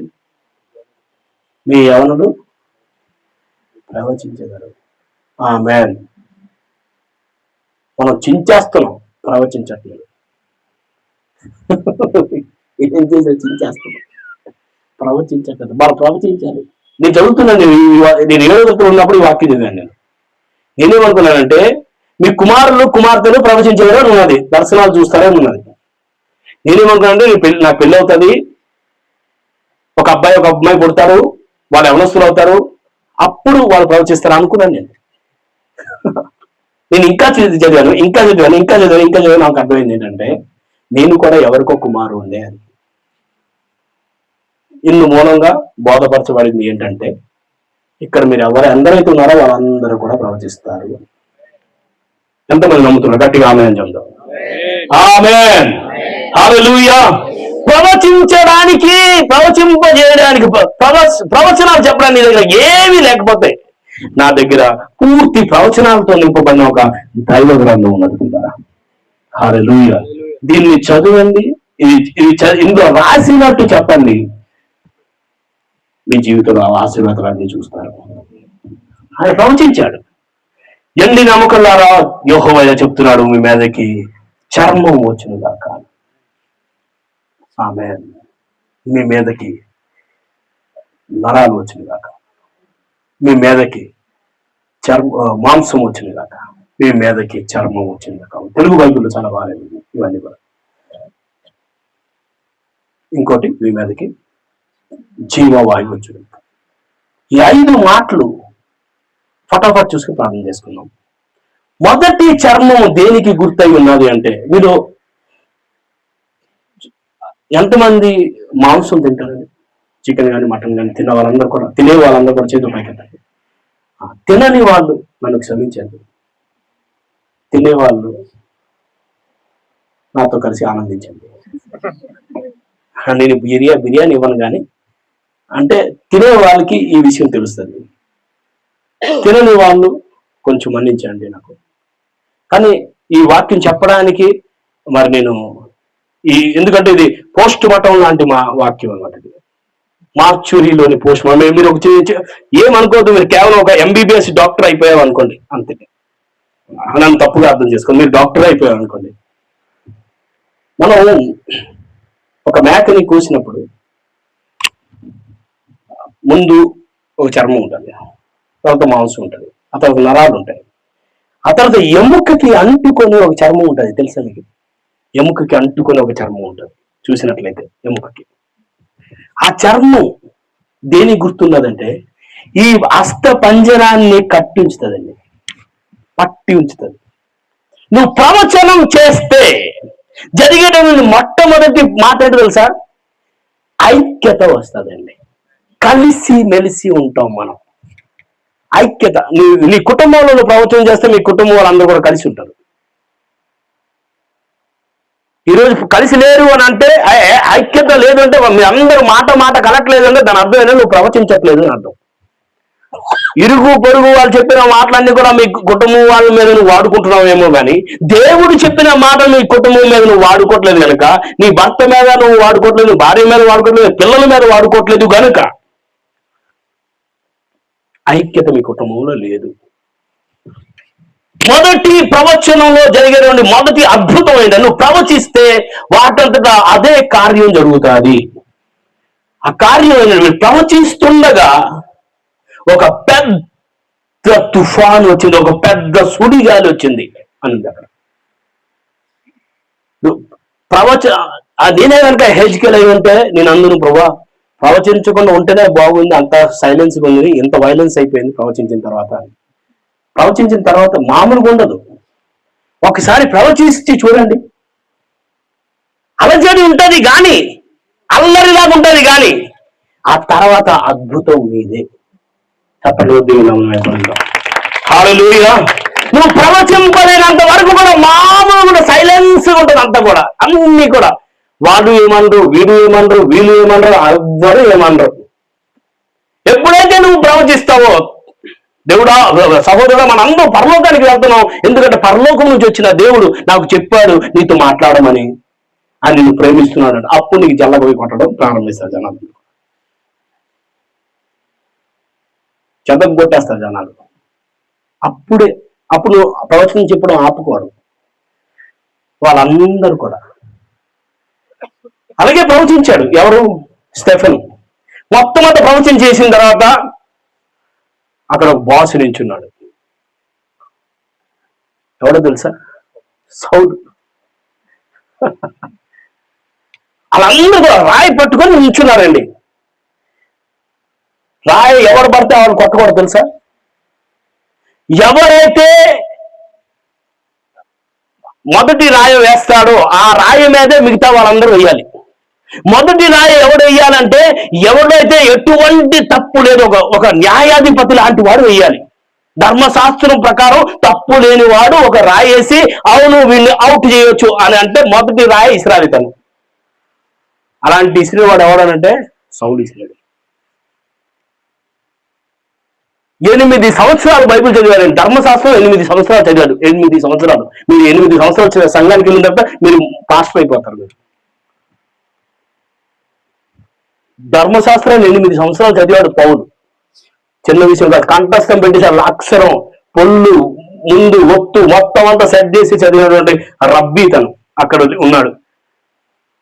రాయి చూశాడు, ఒక్కటి కొడితే అలాగా కోసేసింది, తన తలకి ఇలా కోసి వెళ్ళిపోయింది అట్లా. ఇంకా చంపేసి అంటారు. తనేమన్నాడు, ప్రభా నేను వీళ్ళని క్షమించి నా ఆత్మ నీకు అప్పగిస్తున్నాను, వీళ్ళని క్షమించు ప్రభా. స్టెఫెన్ కళ్ళు మూశాడు, పౌలు ఆత్మీయ నేత్రం తెరవబడిపోయింది. హల్లెలూయా, హల్లెలూయా.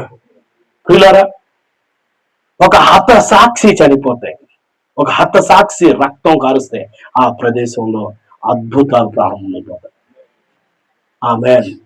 తర్వాత ఐక్యత వచ్చేస్తుంది. పిల్లరా, నువ్వు ప్రవచిస్తే జరిగేటువంటి పెద్ద విషయం ఏంటంటే ఐక్యత వస్తుంది. మీ సంఘంలో, మీ సమాజంలో, మీ ఊర్లో, మీ వాటలో.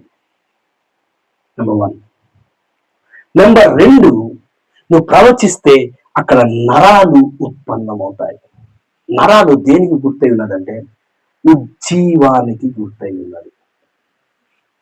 ఉజ్జీవం. ఎంత రాత్రి అయినా కూడా మేము యేసు గురించి వింటామండి అనేటటువంటి ఉజ్జీవం ఉంటుంది. ఆమేన్. హల్లెలూయా, హల్లెలూయా. దేవునికి వందనాలు పిల్లరా. ఎంత రాత్రి అయినా దేవుని వాక్యం వింటామండి. ఉజ్జీవం. దేవుని వాక్యం పట్ల ఆకలి, దేవుని కోసం ఏదో చెయ్యాలి, దేవుని యొక్క శక్తిని కలిగి జీవించాలి. మొన్న నేను రామగుండానికి మీటింగ్కి వచ్చాను. మొన్న జస్ట్ ఒక వారం రోజుల క్రితం వస్తే ఖమ్మం నుంచి ఒక పాస్టర్ గారు ఫోన్ చేసి, పాస్టర్ మేము మీ మీటింగ్ రావాలనుకుంటున్నాం అని. అక్కడ నుంచి వచ్చేసారు ఇక్కడికి. ఎందుకమ్మా ఇంత దూరం వచ్చారు అని అంటే, సార్ మొన్న మీరు మా చర్చికి వచ్చినప్పుడు మొత్తం అంత వైర్లతోనే ఒక ఆవిడని తీసుకుని వచ్చాం, తను క్యాన్సర్ పేషెంట్, ఇంకా చచ్చిపోతుంది అని అంటే అలాగే బెడ్ లో తీసుకొచ్చాం తనని. మీరు వెళ్తూ వెళ్తూ వచ్చిన ప్రార్థన చేసి వెళ్ళిపోయారండి. ఆ తర్వాత ఆమె బతికేసిందండి, బాగా అయిపోయింది. ఈరోజు క్యాన్సర్ అయిపోయిందండి. అప్పుడు అమ్మ వెయిట్, నేను ప్రార్థన చేస్తే అయిపోయిందని కాదమ్మా, మీ అందరూ ప్రార్థన చేసి దేవుని యొక్క అభిషేకాన్ని అక్కడ అడిగారు, ఇంకా దేవుడు పనిచేశాడు. సురేష్ దాస్ అద్భుతాలు చేయడు, యేసుక్రీస్తు అద్భుతాలు చేస్తాడు. ఆమేన్. నాకు ఇచ్చినటువంటి బాధ్యత ఏంటో తెలుసా?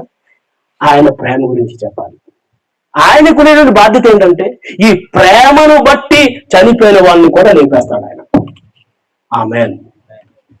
రెండో విషయం ఏంటంటే ఉజ్జీవం వస్తుంది. ఆ నరాలలో క్రీస్తు రక్తం, ఉడుకు రక్తం ప్రవహించదు, క్రీస్తు రక్తం ప్రవహిస్తుంది. ఆమేన్.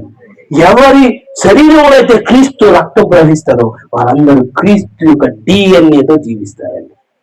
క్రీస్తు డిఎన్ఏతో కనుక నువ్వు జీవిస్తే నువ్వు ఎక్కడి నుంచుంటే అక్కడ దెయ్యాలు పారిపోతాయి, నువ్వు ఎక్కడి నుంచుంటే అక్కడ రోగాలన్నీ కూడా ఖతమైపోతాయి, నువ్వు ఎక్కడి నుంచుంటే అక్కడ ఆశీర్వాదం వస్తాయి. Praise the Lord. ఆమేన్. అది ఎవరో ఏదో మూల ఉండేటువంటి పాస్టర్ గారు చేస్తే జరుగుతుంది కాదు, అది మీ అందరి ద్వారా కూడా జరుగుతుందండి. ఎంతమంది నమ్ముతున్నారు?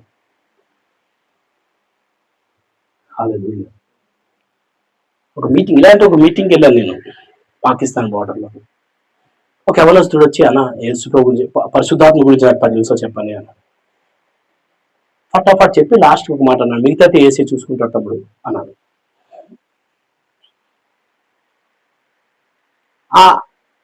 అదే వారం తను వాలంటీర్గా ఉండేవాడు కుర్రోడు. తను రోడ్డు మీదకి వెళ్ళి ఒక యవనస్తుని పిలిచాడు, తమ్ముడు గారా, తన బైక్ మీద వెళ్ళిపోతున్నాడు. నిన్న రాత్రి ప్రార్థన చేస్తే దేవుడు నాకు చెప్పాడు నీ గురించి, నువ్వు ఎక్కడికైతే వెళ్తున్నావు అక్కడికి వెళ్ళిన తర్వాత అక్కడి నుంచి తెలుగు జైలుకి వెళ్ళిపోతున్నావు అని దేవుడు నీకు చూపించాడు అన్నాడు. రోడ్డు మీద ప్రవచనం చెప్పాడు. బైక్ ఆఫ్ చేసి తన ముందు రివాల్వర్ పెట్టాడు. అన్న ఎవరిలో లేపడానికి వెళ్ళిపోతానని, నేను ఒక పెద్ద గ్యాంగ్స్టర్ అన్న ఇక్కడ అన్నాడు. ఈ రోజు నుంచి నీతోనే ఉంటాను, ప్రార్థన చేసుకుంటాను అని. కొన్ని సంవత్సరాల తర్వాత తన ప్రార్థనలో ఎంతగా ఎదిగాడంటే ఆ ప్లేస్కి తను సర్పంచ్ అయిపోయాడు. గవర్నమెంట్ తనకి గన్ ఇచ్చింది, తీసుకోరా బాబు అని. హల్లెలూయా. ప్రవచనాలు మనిషిని మార్చేస్తారు కదా. అది ఎప్పుడు చెప్పాలి? సంవత్సరానికి ఒకసారి చెప్పుకోవాలా? ఉద్యోగ కూటాల్లో చెప్పుకోవాలా? ఉపవాసం చేస్తున్నప్పుడు చెప్పుకోవాలా? లేదు, ప్రతి రోజు చెప్పుకోవాలి, ప్రతి క్షణం చెప్పుకోవాలి. ఆమేన్. హల్లెలూయా, హల్లెలూయా. మూడో విషయం ఏంటంటే, ప్రవచనం చెప్తున్నప్పుడు జరిగేటువంటి మూడో విషయం, మాంసం వచ్చిందంటే.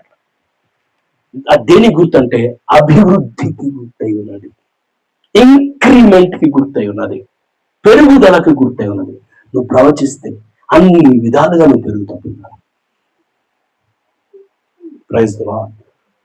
ఆమేన్. యేసు ప్రభువారు మందిర్, మస్జిద్, గురుద్వారాన్ని ఖాళీ చేసి చర్చిని నింపడానికి రాలేదు. నరకాన్ని ఖాళీ చేసి పరలోకాన్ని నింపడానికి వచ్చాడండి. ఇది బైబిల్ చెప్తున్న సత్యం. యేసు ప్రభువారు డాక్టర్ల యొక్క బ్రతుకు తెరుగునికి ఖతం చేయడానికి రాలేదండి. యేసు ప్రభువారు పాపుల్ని రక్షించడానికి వచ్చారు. ఆమేన్. హల్లెలూయా. యేసు ప్రభువారు సమాధుల్ని ఖాళీ చేయడానికి రాలేదు. యేసు ప్రభువారు ప్రతి మనిషి యొక్క పాపాన్ని కడగడానికి వచ్చాడండి. యేసు ప్రభువారు బ్రెయిన్ వాష్ చేయడానికి రాలేదు, సిన్ వాష్ చేయడానికి వచ్చాడు. ఆమేన్. నా హిందీ అర్థమైందా? యేసు ప్రభువారు బ్రెయిన్ వాష్ చేయడానికి రాలేదు, పాపం వాష్ చేయడానికి, పాపాన్ని కడగడానికి వచ్చాడు. ఆమేన్. హల్లెలూయా. నువ్వు ప్రవచనం చేస్తుంటే జరిగేది గొప్ప విషయం ఏంటంటే నువ్వు ఆత్మలో ఎదుగుతావు పిల్ల, అభిషేకంలో ఎదుగుతావు. నాకు నచ్చిన బైబిల్లో నాకు నచ్చిన వాక్యం ఏంటంటే యెషయా గ్రంథం 10వ అధ్యాయం 27వ వచనం, నువ్వు బలిసినందున ఆ కాడి విరిగిపోతుంది అన్నది. నువ్వు బలిసినందున, ఇంగ్లీష్ ఏమన్నదంటే because of your anointing that yoke break అని అన్నది. యోక్ విల్ బి బ్రేక్ అని అన్నది. ఉర్దూలో ఏమన్నదంటే మసాకా వదాసే ఓ జువా టూట్ జాయగా అని ఉన్నది. ఇవన్నీ కలిపి తెలుగులో మళ్ళొకసారి చదువుకుంటే, పెరిగిన నీ అభిషేకం వలన, బలిసిన నీ అభిషేకం వలన ఆ కాడి, పేదరికం అయితేనేమి, రోగం అయితేనేమి, క్యాన్సర్, టీబీ, ఎయిడ్స్, దారిద్ర్యం, ఎటువంటి కాడైనా సరే ఆ కాడి విరిగిపోతాది. ఆ కాడి నీ అభిషేకం పెరిగిపోవాలంటే నువ్వు అభిషక్తునితో చేతులు కలపాలి. అభిషక్తుడు ఎవరంటే యేసుక్రీస్తు. క్రీస్తు అనే మాటకి అర్థం అభిషిక్తుడు. ఆయనతో చేతులు కలపాలి. ఆమేన్. మూడో మాట. నాలుగో మాట ఏంటంటే నీ మీదకి చర్మం వస్తుంది. రెండో చర్మం దేనికి గుర్తున్నదంటే సాదృశ్యానికి గుర్తున్నది, స్వరూపానికి గుర్తున్నది. ఈ చర్మం, పై చర్మం కనుక లేకపోతే నేను సురేషో పింకువో మీకు అర్థం కాదు. ఈ లామినేషన్ తీసేస్తాయి. నేను చెప్పాను మీ అందరూ ఎంబీబీఎస్ డాక్టర్ అని. మీరు ఎవ్వరు కూడా ఫీల్ అవ్వద్దు, అందరూ కూడా ఎంబీబీఎస్ డాక్టర్స్. పౌలు అంటాడు ఏంటంటే తెలుసా, మీ ముఖాల మీద క్రీస్తు కనిపించాలి అని నేను ప్రార్థనలో ప్రసవ వేదన పడుతున్నాను. ఆమేన్. మీ టార్గెట్ ఏంటో తెలుసా? నా టార్గెట్ ఏంటో తెలుసా? మనం క్రీస్తు లాగా మారిపోవాలి. ఆమేన్. హల్లెలూయా. అలా ఎప్పుడు మారుతామనంటే మనం ప్రవచించినప్పుడు మారుతాం. Praise the Lord. ప్రవచించినప్పుడు మనం క్రీస్తు లాగా మారుతామండి. నాలుగో మాట. ఐదో మాట, అంత ప్రవచనం చేసినప్పుడు పెద్ద గాలి వచ్చింది, పెద్ద సుడిగాలి వచ్చింది, పెద్ద శబ్దం వచ్చింది. కాళ్ళుకి కాళ్ళు, చేతులకి చేతులు, మొండానికి మొండం, తలకి తల, అన్ని కూడా ఇన్ని సంవత్సరాల నుంచి ఇటు అటు అయిపోయినవన్నీ చిందరవంతరం అయినవన్నీ కూడా పడి ఒక సవాలు, చనిపోయిన సవాల్లాగా అవన్నీ పడి ఉండేవన్న. మళ్ళా దేవునితో చూశారు, ప్రభా ఇంకేం చేయాలంటే ఇంకా ప్రవచించాలి. ప్రవచించడం ఆపొద్దు. ఆమేన్. నలు దిక్కుల నుండి జీవాత్మ వీళ్ళలోకి వచ్చి ప్రవేశించండి అని అంటే వాళ్ళలోకి వచ్చి జీవాత్ముడు వచ్చాడు. అక్కడ వచ్చినప్పుడు బైబిల్లోకి మాట్లాడింది, వాళ్ళందరూ కూడా చరిత్రగా ఉన్న వాళ్ళందరూ కూడా సువార్తగా మారిపోయారు. వార్తగా ఉన్న, హిస్టరీగా ఉండేటువంటి వాళ్ళు న్యూస్ గా మారిపోయారు. ప్రవచిస్తే నువ్వు చరిత్రగా ఉన్నావు, నువ్వు వార్తగా మారిపోతారు. వాళ్ళందరూ బైబిల్ ఒక మాట రాయింది, వాళ్ళు సైన్యంగా మారారు. Praise the Lord. హల్లెలూయా. ప్రవచిస్తే జరిగేటువంటి అద్భుతమైన మాట ఈరోజు రాత్రి సమయంలో పరిశుద్ధాత్మ ఈ మాట అంటాడు. ఎందరైతే ఇక్కడ ఉన్నారో వాళ్ళందరి మీద దేవుడు క్రీస్తు యొక్క హస్తం వచ్చింది. మీ అందరిని దేవుడు ప్రవక్తగా మార్చబోతున్నాడు. లాస్ట్ ఎండ్ టైం హార్వెస్ట్ కోసం కనీసం మీ కుటుంబం కోసం మిమ్మల్ని మీరు ప్రవచించవచ్చు, మీ పిల్లల కోసం మీరు ప్రవచించండి, మీ సమాజం కోసం మీరు ప్రవచించండి. ఉదయం లేచి రాత్రి పడుకున్నంత వరకు కూడా నకారాత్మక మాటలు, లోకం ఏం చెప్పుకుంటాడో అవే మాటలు చెప్పుకుని అవే మాటలతో లెగిసి అవే మాటలతో పడుకుంటే లోకంలాగే మనం కూడా కలిసిపోతున్నాం. మనం క్రీస్తు మాటలు చెప్పుకుంటే, క్రీస్తు వాక్యాన్ని చెప్పుకుంటే లోకమంతా ఒక తట్టు వెళ్తే మీరందరూ కూడా ఒక తట్టు వెళ్తారు. ఆమేన్. హల్లెలూయా.